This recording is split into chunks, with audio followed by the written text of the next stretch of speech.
CM majority of section నేను రీసెంట్గానే పండక్కడి ఇంటికి వెళ్ళాను. సో గుడివాడ నుంచి నేను మా ఊరు వెళ్తుంటే సో ఆటో వాళ్ళని అడిగాను, నేను జనరల్గా క్యాజువల్గా అడిగాను, నాకు ఎంతూసియాస్టిక్గా ఉంటుంది, నేను హైదరాబాద్లో ఉన్నాను కాబట్టి కొన్ని ఇయర్స్ నుంచి. సో ఆంధ్ర వాళ్ళ ఒపీనియన్ ఎలా ఉంటుందని తెలుసుకుందని అడిగితే ఆటో అంటే జనరల్గా ఆటో వాళ్ళకి బాగా తెలుస్తుంది నాలెడ్జ్. సో అతనేమంటున్నాడంటే ఈసారి majority of section TDP and Janasena రావచ్చని మెజారిటీ ఆఫ్ సెక్షన్ చెప్తున్నారు, యాజ్ వెల్ అస్ జగన్ కూడా రావచ్చు అని కొన్ని సెక్షన్స్ ఆఫ్ చెప్తున్నారు. So there is no clarity, but అది అంటే ఓటేసే టైంకి వేవ్ ఎట్లా ఉంటుందో ఆ విధంగా వెళ్తుందని నేను అనుకుంటున్నాను యాక్చువల్లీ. అంటే పరిపాలన గురించి పరిపాలన అంటే జగన్ గారు పేదవాళ్ళకి బాగానే చేస్తున్నారు సంక్షేమ పథకాలు అని చెప్పేసి.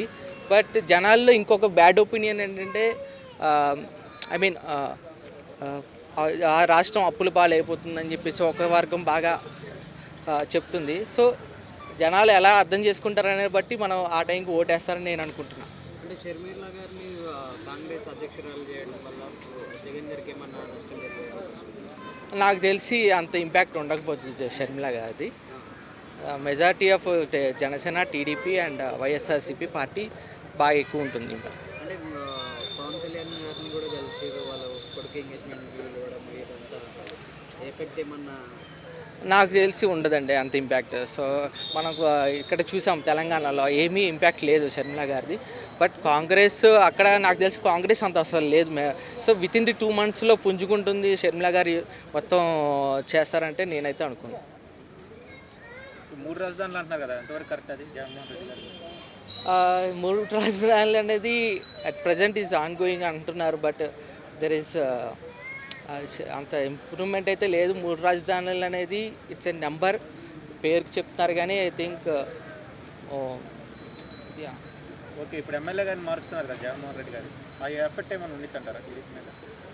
టీడీపీ మీద అంటే ఇప్పుడు మా కాన్స్టిట్యూషన్లోనే పాదసారథి గారిని మార్చేశారు. సో ఇంపాక్ట్ అయితే ఉంటుంది, ఎందుకంటే వైఎస్ఆర్సీపీ ఇక్కడ బీఆర్ఎస్ చేసిన తప్పుని వాళ్ళు చేయకూడదని చెప్పేసి అక్కడ ఉన్న ఎమ్మెల్యేల మీద ఏమైనా నెగిటివ్ ఇంపాక్ట్ ఉంటే అల్టిమేట్లీ వైఎస్ఆర్సీపీ మీద పడుతుందని చెప్పేసి ఆ భయంతోనే మార్చుండొచ్చని నేను అనుకుంటున్నాను. ఓకే. చంద్రబాబు నాయుడు గారికి జగన్మోహన్ రెడ్డి గారి పాలన మధ్య అంటే వాళ్ళిద్దరి మధ్యన పాలన అనేది ఎలా? చంద్రబాబు నాయుడు గారు మెజారిటీ ఆఫ్ సెక్షన్ ఆయన డెవలప్మెంట్ మీద పెట్టారు.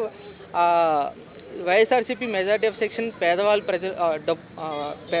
మీద బాగా ఎక్కువ ఫోకస్ చేసి వాళ్ళకి సంక్షేమ పథకాల కింద ఇచ్చారు. ఓకే. పోయినసారి జగన్మోహన్ రెడ్డి గారు 151 సీట్లు వచ్చినాయి కదా, ఈసారి ఎన్ని వస్తాయి అనుకుంటున్నారు? అది చెప్పలేమండి, అది ఆ టైం ఎలక్షన్స్ టైంలోనే ఆ వేవ్ ఎట్లా ఉంటుందనేది తెలియదు. సో ఆ టైంలో ఎవరు గట్టిగా నిలబడతారు, జనాలు నమ్ముతారు, వాళ్ళకి ఓటేస్తారు. నేను టీడీపీ జనసేనకి ఎన్ని వస్తాయి అనుకుంటున్నారు? టీడీపీ జనసేన వస్తే 70